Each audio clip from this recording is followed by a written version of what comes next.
Peter from Ausclimate, and we're here for another Healthy Home moment with Nicole Bijlsma. She's building biologist and author. Nicole, we know mould around the house is caused by moisture, but where does the moisture come from and how do we deal with it? Great question, Pete.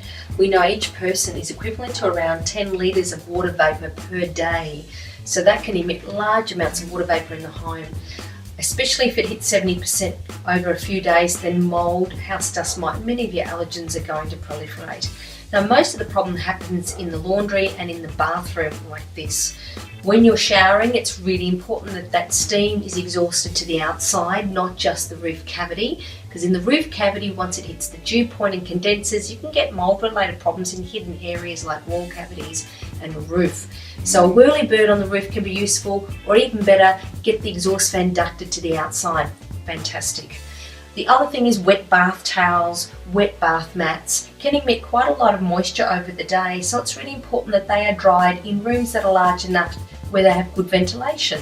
So opening windows when you're bathing or during laundering activities is important. With the laundry, make sure the clothes condensing dryer or a clothes dryer that's vented again to the outside is important. Now, if you're getting any form of condensation in the bathroom or laundry, then obviously the ventilation is compromised. So your best option, if you can't open a window, is to definitely get a quality dehumidifier. Okay, so like something like this?